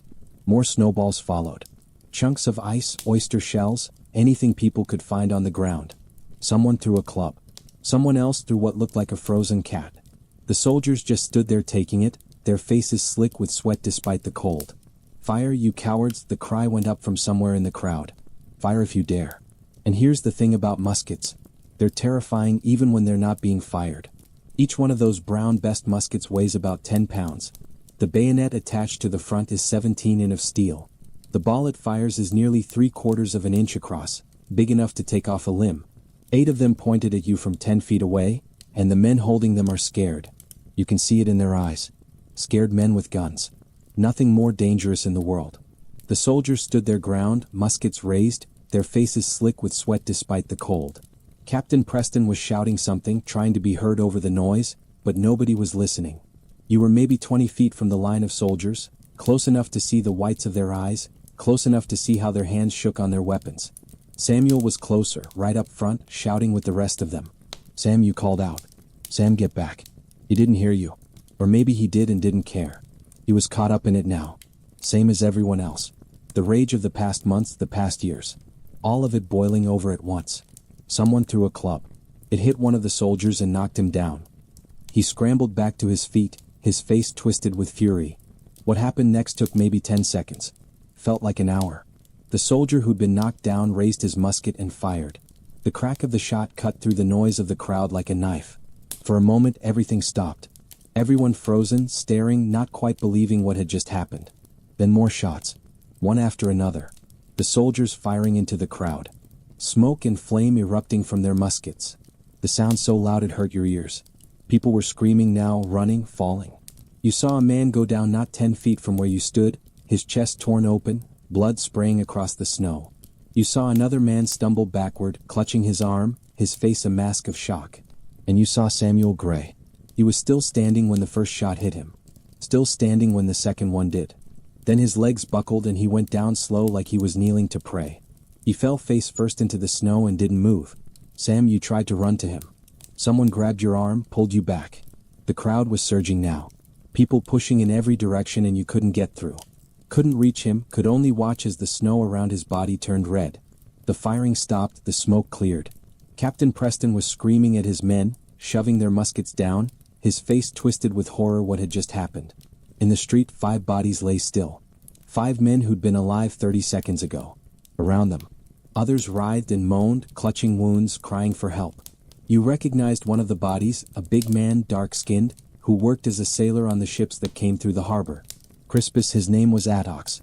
You'd seen him at the docks a dozen times, loading and unloading cargo with hands that could lift barrels like they were empty baskets. Some people said he was half Native American. Some said he was a runaway slave. Nobody knew for sure. What you knew was that he was the first to fall and he was gone before he hit the ground. 2 musk balls to the chest. Beside him, a boy, Samuel Maverick, 17 years old, same age as you were when you first came to Boston. His eyes were still open, staring at the night sky, snowflakes landing on his face and not melting anymore. He'd been walking home from visiting friends. Wrong place, wrong time, dead. James Caldwell, Patrick Carr, and Samuel Gray, who had a wife and children waiting at home. Samuel, who'd been standing right next to you at the rope walk fight 3 days ago. Samuel, who'd grinned and said, "Should see the other fellow," like it was all some kind of joke. Samuel Gray didn't move, didn't make a sound. He was gone. You don't remember much of what happened after that. Just fragments again, shouting more bells, someone saying the word massacre over and over. The crowd pressing forward again, hundreds of people screaming for blood, and the soldiers retreating into the custom house, barricading the door behind them. At some point, the lieutenant governor appeared. Hutchinson, his name was. He stood on a balcony above the crowd and promised that justice would be done, that the soldiers would be arrested, that there would be a trial. The crowd didn't believe him. Why would they? But the promises were enough to calm things down, at least for the moment. Slowly, reluctantly, people began to drift away. You stayed. You stayed until they loaded Samuel's body onto a cart, until they covered him with a sheet that turned red within seconds. Until the cart rolled away toward wherever they took the dead, its wheels leaving tracks in the bloody snow. Then you walked home. The streets were quiet now. Everyone had gone inside, stunned into silence by what had happened. You walked through the empty lanes like a ghost, your feet moving without any input from your brain. Your hands were shaking. You couldn't make them stop. Blood on the snow. That's what you kept seeing every time you blinked. The way it spread dark and wet, steaming slightly in the cold air. The way Samuel had fallen slow, like time itself had stretched out to make sure you saw every moment of it. You passed the custom house again without meaning to. The soldiers were gone now, arrested and taken away, but the blood was still there, dark stains on the white ground, and people had started gathering, staring at it, pointing, talking in hushed voices that a woman was crying somewhere nearby. A man was shouting that this was war, that the time for talking was over. Someone else was praying, the words drifting through the cold air like smoke. You kept walking. At the boarding house, Mistress Hutchkins took one look at your face and didn't ask any questions. Just handed you a cup of something warm and guided you to a chair by the fire. You sat there until dawn, didn't sleep, didn't speak, just stared at the flames and thought about Samuel Gray. He had a wife, 2 children. They were probably awake right now, waiting for him to come home. Maybe they'd heard the bells, the shots, the screaming. Maybe they were sitting by their own fire, hoping, praying that he was safe. He wasn't safe. He was dead in the street because he'd been angry at the same things everyone was angry at. Because he'd been standing in the wrong place at the wrong moment. Because 8 soldiers had panicked and fired their muskets into a crowd of unarmed people. You thought about the soldier who'd shot him. Wondered if he was feeling anything right now. Guilt, fear, relief that he'd survived. You thought about Captain Preston, the look on his face after the shooting stopped. The horror of a man who just watched everything fall apart. You thought about the boy from the funeral, Christopher Sider, 11 years old, and now Samuel, and Crisis at the sailor with the strong hands, and that 17-year-old boy whose name you didn't even know. How many more? How many more bodies before this was over? Outside you could hear voices, people moving through the streets again, the shock wearing off, the anger taking its place.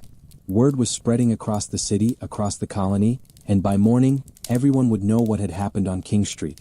The soldiers had fired on civilians. 5 men were dead. Everything had changed. You thought about Eads, about Paul and Joseph and all the others at the Green Dragon. They'd been saying for months that something had to give. Well, it had given. The rope had finally snapped, and now there was no putting it back together. The fire burned low. The sky outside the window turned from black to gray. A new day was starting. The 6th of March 1770. The first day of whatever came next. Somewhere in the city, Samuel's wife was waking up to find that her husband wasn't coming home. Somewhere, children were learning that their father was gone. And somewhere, 8 soldiers were sitting in jail cells waiting to find out if they'd hang for what they'd done. You closed your eyes just for a moment. And in the darkness behind your lids, you could still see it. The flash of muskets, the blood on the snow. Samuel falling slow like he was kneeling to pray. The boy's eyes still open, staring at nothing. Some things you never stop seeing. Some nights never really end. They buried them 3 days later. All 5 of them together. Samuel Gray, Christmas at James Caldwell, Samuel Maverick, Patrick Carr. 5 men who'd been alive on Monday night, dead by Tuesday morning, lowered into the frozen ground on Thursday afternoon, while half of Boston watched. The funeral made Christopher Cedars' procession look small. 10,000 people, some said maybe more. The whole city turned out, and people from the surrounding towns too, farmers and merchants and tradesmen who'd heard what happened and wanted to bear witness. 4 of the coffins left from different houses across the city. Samuel's came from his home near the rope walk, carried by men you'd worked beside for years. Crispus Attucks and James Caldwell shared a hearse that started from Fuel Hall. They met at the Liberty Tree, all 4 hearers converging at once, and from there the procession moved as one toward the granary burying ground. You walked near the front, close enough to see the coffins swaying with each step the bearers took. Close enough to hear Samuel's widow crying somewhere behind you. A sound that cut through the silence like a knife. The streets were lined 6 deep on both sides. People in windows, people on rooftops everywhere you looked, faces watching, hats removed, heads bowed. The bells of every church in Boston were ringing. That same slow toll you'd heard at Sider's funeral, but louder now, fuller, like the whole city was mourning at once. They buried them in a single grave, all 5 together, side by side, the way they'd fallen in the street. A minister spoke words that the wind carried away before they reached you. Then it was over. But it wasn't over.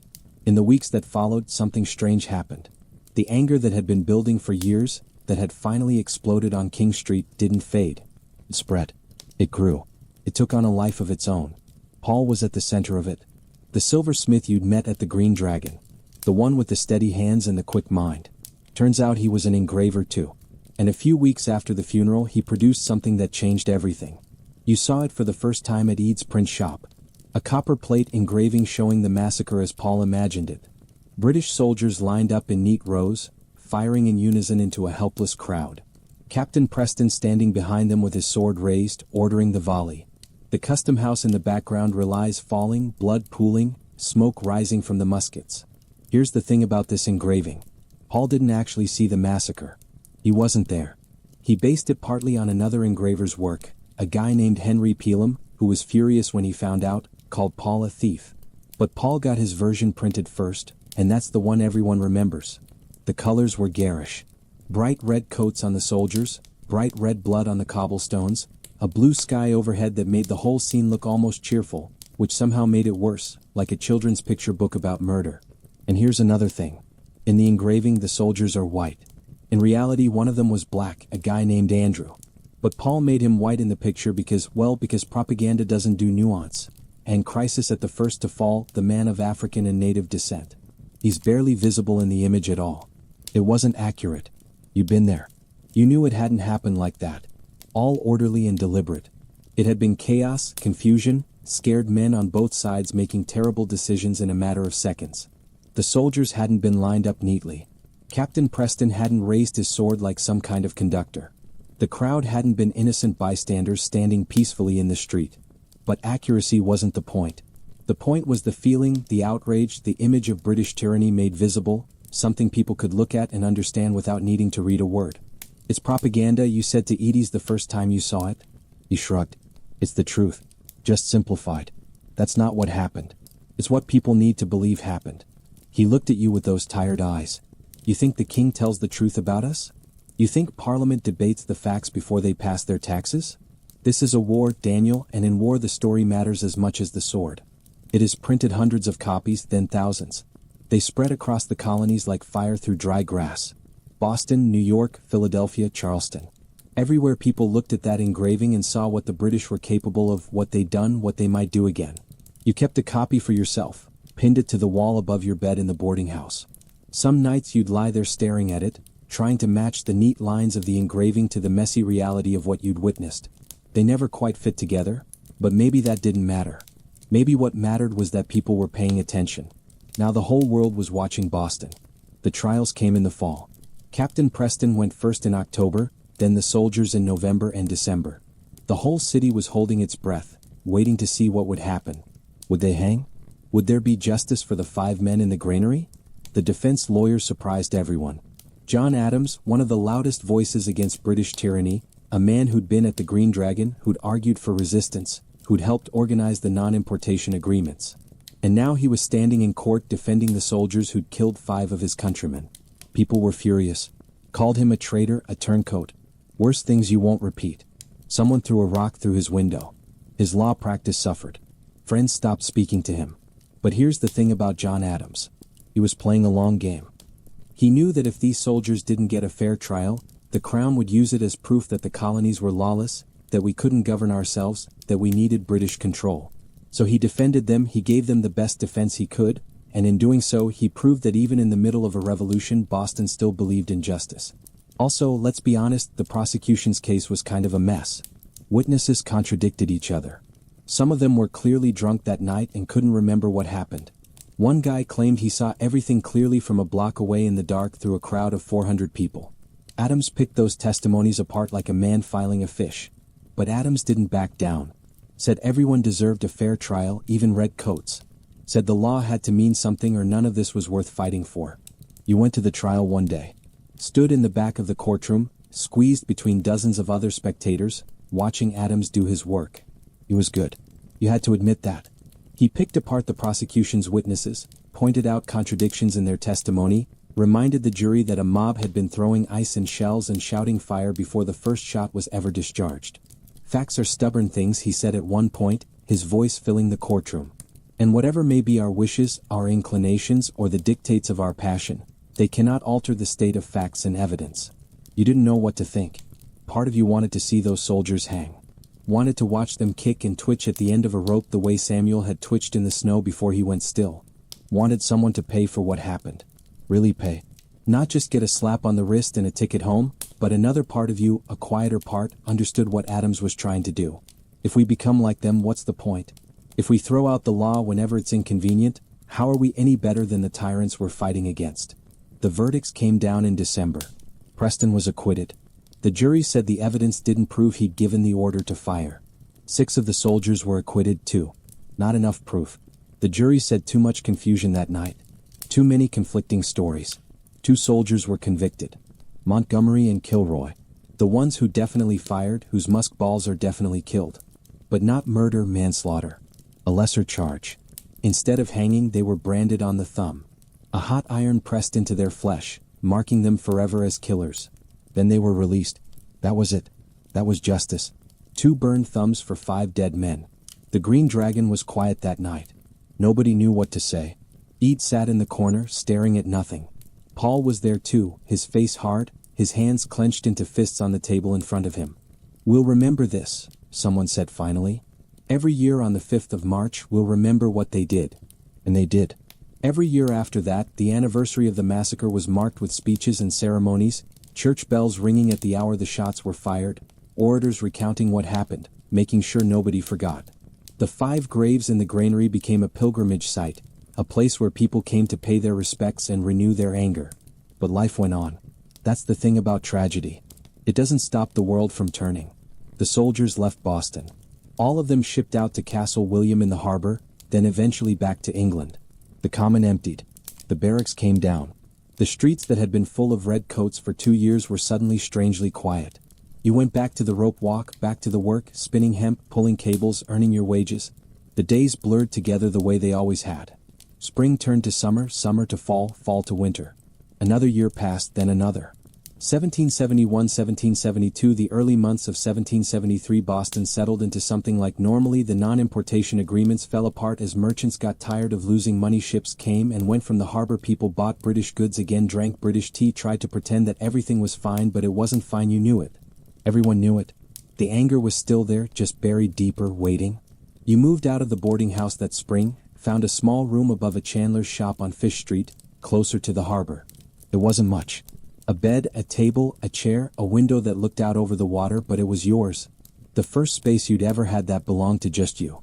At night, you'd sit by that window and watch the ships at anchor, their lanterns swaying with the tide. You'd think about all the places those ships had been. London, Liverpool, the Sugar Islands, Africa. A whole world out there that you'd never seen, might never see. Sometimes you wondered what would have happened if you'd gone with William, shipped out to the West Indies, left all this behind. But you hadn't. You'd stayed and now you were too deep in to leave. At the Green Dragon the meetings continued, smaller now, quieter. The fever pitch of 69 and 70 had faded, but the core group remained. Eads and Paul and Joseph and the others planning, watching, waiting for the next move. You turned 25, then 26. The scars on your knuckles from the rope walk fight faded to white lines. The images from that night on King Street grew softer around the edges, less sharp, though they never disappeared entirely. Some mornings you'd wake up and for a moment you wouldn't remember. Then it would all come flooding back. Samuel's widow remarried. You heard about it from James, who still worked at the rope walk near Griffin's Wharf. A good man, he said, a carpenter. Someone who could take care of her and the children. You were glad for her. Glad that life could continue. That grief didn't have to last forever. James had married his Sarah by then. Had a baby on the way. He talked about the future now in a way he never had before. About the shop he wanted to open, the life he wanted to build. He still came to the Green Dragon sometimes, but less often. He had other things to think about. You understood people change. Priorities shift. The fire that burns so hot in your 20s starts to cool as you get older. As you realize that revolutions are long and life is short and there are other things worth caring about. But you hadn't cooled. Not yet. The memory of Samuel falling kept the fire lit. The sight of those soldiers marching away unpunished. The knowledge that nothing had really changed, that the king still saw you as subjects to be taxed and controlled, that all the blood spilled on King Street had bought nothing but a temporary reprieve. Something else would happen. You were sure of it. Parliament would push again and Boston would push back and the whole cycle would start over. It was just a matter of time.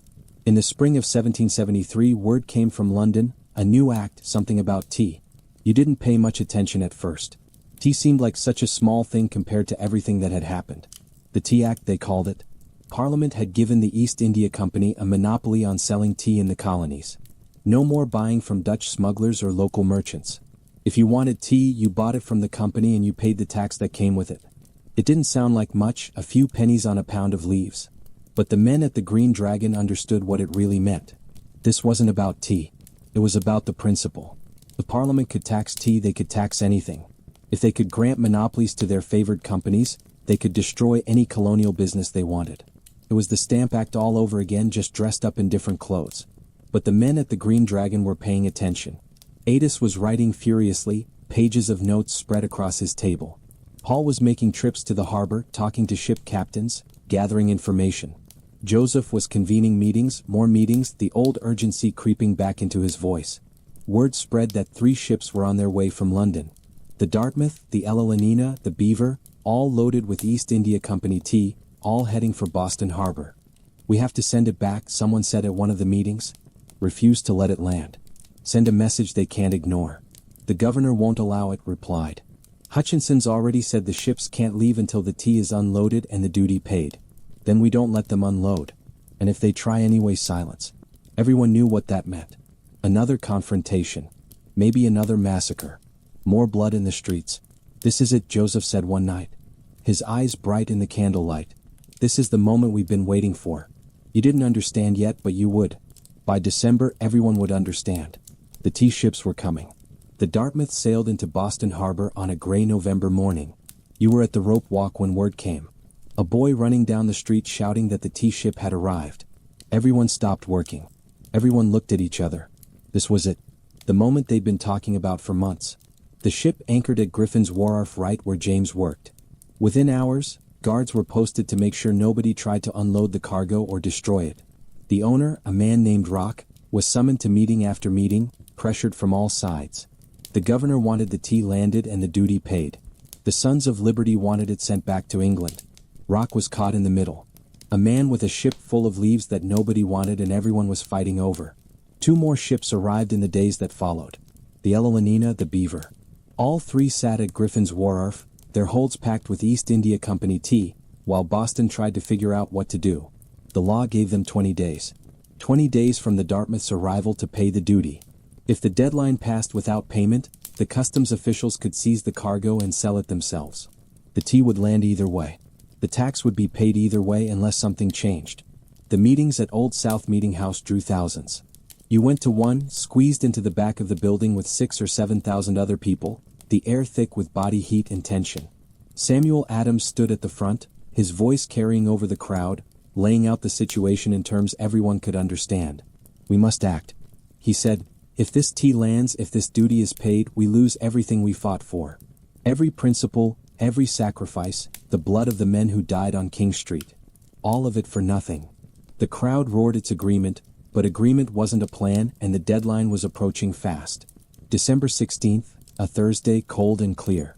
The kind of winter day where the sky looks like pale blue glass and your breath hangs in the air like smoke. You went to work that morning like any other day, but everyone knew something was going to happen. The final meeting was scheduled for that afternoon. Rowe had been sent to ask the governor one last time for permission to leave without unloading. Everyone was waiting to hear what Hutchinson would say. The answer came around 6 o'clock in the evening just as darkness was falling. Rock returned from the governor's mansion with the news everyone expected. No, the ships could not leave. The tea would be landed. The duty would be paid. That was the end of it. Except it wasn't. Samuel Adams stood up in the crowded meeting house and spoke the words that everyone was waiting for. This meeting can do nothing more to save the country. That was the signal. You were outside when you heard the war whoops. Men pouring out of the meeting house heading for the harbor, their faces already smeared with soot and coal dust. Some wore blankets wrapped around their shoulders. Some had feathers stuck in their hats, thus dressed as Indians or something like Indians. A disguise that fooled no one but gave everyone deniability. You fell in with them. Didn't think about it. Just started walking, then jogging, then running toward Griffin's Wharf. Your heart was pounding. Your hands were shaking, but your feet knew where to go. By the time you reached the wharf, there were maybe 150 men gathered, maybe more. It was hard to count in the darkness with everyone's faces blackened. Everyone dressed in the same rough disguises. You recognized some of them anyway. Men from the Rope Walk, men from the Green Dragon. Paul was there somewhere. James too. You could feel their presence even if you couldn't see their faces. Someone handed you a hatchet. Someone else pointed you toward the Dartmouth. Chests are in the hold, he said. Drag them up. Break them open. Dump the tea. Nothing else. Don't take anything. Don't damage anything except the tea. Understood? You nodded. You understood. The work was hard, harder than you expected. Each chest weighed maybe 400 pounds, and they had to be hauled up from the hold by hand, dragged across the deck, broken open with axes and hatchets, then dumped over the side. The tea floated at first, spreading across the dark water like a stain. Then it started to sink or drift away with the current, and you'd go back for another chest. Here's something nobody tells you about the Boston Tea Party. It took 3 hours. 3 hours of back-breaking labor in the cold, in the dark with wet feet and blistered hands and lungs full of tea dust. This wasn't some quick symbolic gesture. This was work. Real work. The kind of work that leaves you sore for days. And here's another thing. The men were incredibly careful not to damage anything except the tea. Someone accidentally broke a padlock. They replaced it the next day. Someone's shoes got tea in them. They shook them out over the water. A guy tried to stuff some tea in his pockets to take home. The others beat him up and threw him off the ship. This wasn't looting. This was a statement. The smell was everywhere. Rich and earthy, almost sweet. It mixed with the salt of the harbor and the tar of the ships and the sweat of the men working beside you. Your hands blistered, then bled, then went numb. Your shoulders burned from the hauling, but you kept going. Everyone kept going. At one point you paused to catch your breath and looked around. The deck was chaos. Men swarming over the chests, hatchets rising and falling, tea cascading over the gunwale into the black water below. But it was organized chaos, controlled. Nobody was looting. Nobody was smashing things for the sake of smashing them. This was work. Honest work, the kind you'd done your whole life, just with a different purpose tonight. A man worked beside you whose face you couldn't see through the soot. But you knew his hands, workers' hands, calloused and strong.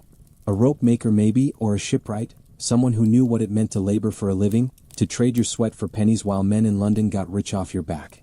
He caught you looking and nodded once. That was all. Then he went back to work and so did you. 3 hours. That's how long it took. 3 hours of hauling and chopping and dumping. The sweat freezing on your face despite the cold. Your arms burning. Your back screaming. Nobody spoke except to give orders. No jokes. No cheering. Just work. The tide was coming in and you could see the tea piling up against the hulls of the ships. A thick brown sludge, that wire of wealth and waste. Some of the boys in the crowd had waded out to their knees, pushing the tea away from shore with OES and paddles, making sure none of it could be salvaged. 342-pound chests, 92,000 pounds of tea worth more than 10,000 pounds sterling. In today's money, that's roughly $1.7 million. All of it gone, floating in Boston Harbor, steeping in the salt water like the world's biggest, most expensive, most illegal pot of tea. The tide was so thick with tea that for days afterward, you could smell it from anywhere in town. Kids waited out at low tide to push the floating tea deeper into the harbor with OES and paddles, making sure none of it could be salvaged. The harbor looked brown for weeks. And here's the best part. Nobody talked ever. 150 men participated in the tea party and not a single one of them was ever officially identified. They went to their graves without confessing. It wasn't until decades later, when the participants were old men and the danger had passed, that anyone started admitting they'd been there.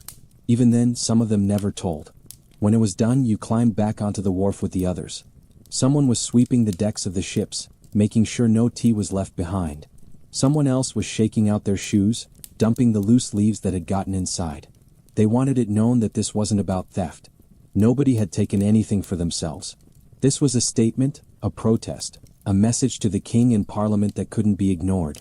You walked home through streets that were strangely quiet.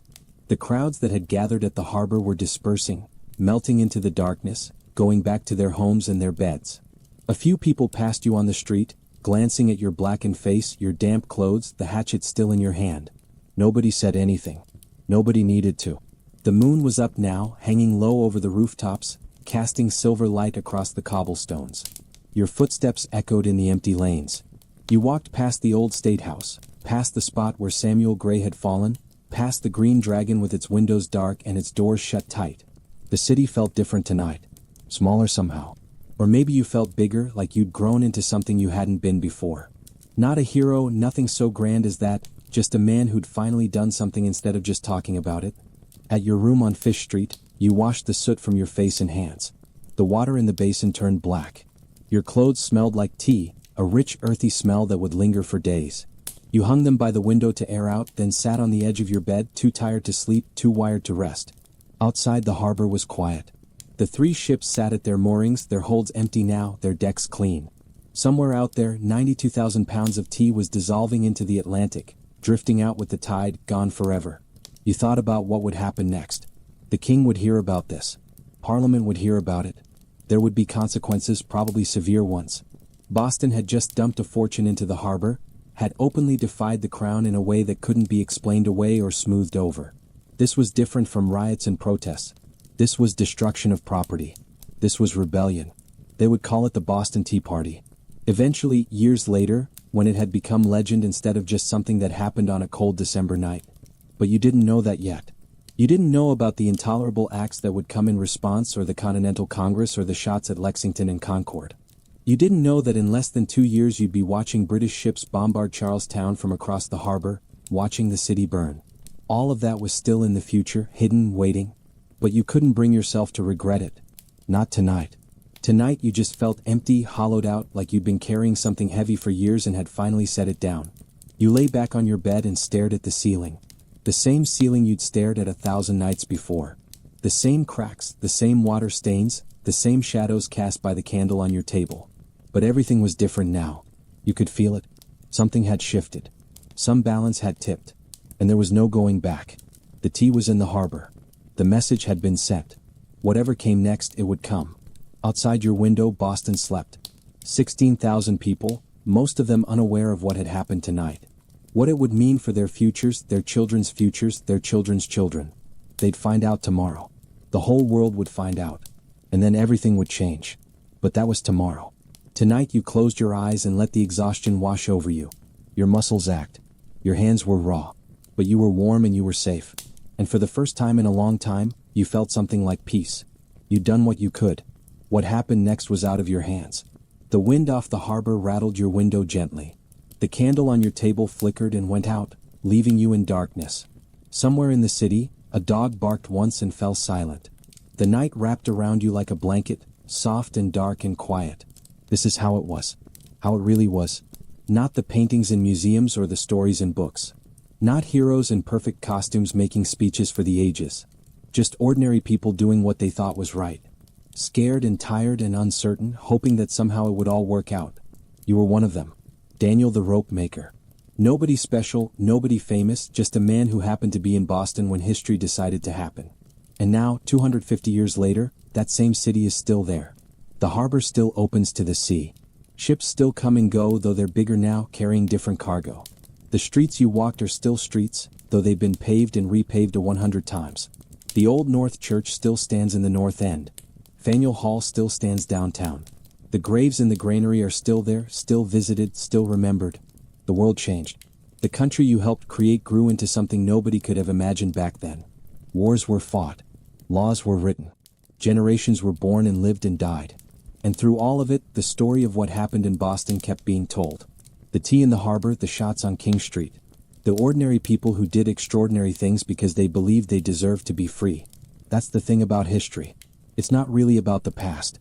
It's about understanding how we got here. How all those small decisions, all those cold mornings and hard days and sleepless nights added up to something bigger than any one person could see at the time. You couldn't see it lying there in your room on Fish Street, the smell of tea still on your skin. You didn't know that the revolution was coming, that independence would be declared, that the country you helped birth would still be here in the 21st century. All you knew was that you were tired and that tomorrow would bring whatever it brought, and that for now, for this one moment, you could rest. So close your eyes. Let the tension drain from your shoulders. Feel the warmth of your own bed, your own blankets, your own safe place in this complicated world. History is just people. People who lived and breathed and worried and hoped just like you. People who made choices without knowing how they'd turn out. People who went to sleep at night wondering if they'd done the right thing. You're part of that chain now. Everyone who's ever lived is part of that chain. The past flowing into the present. The present flowing into the future. All of it connected. All of it leading somewhere none of us can see.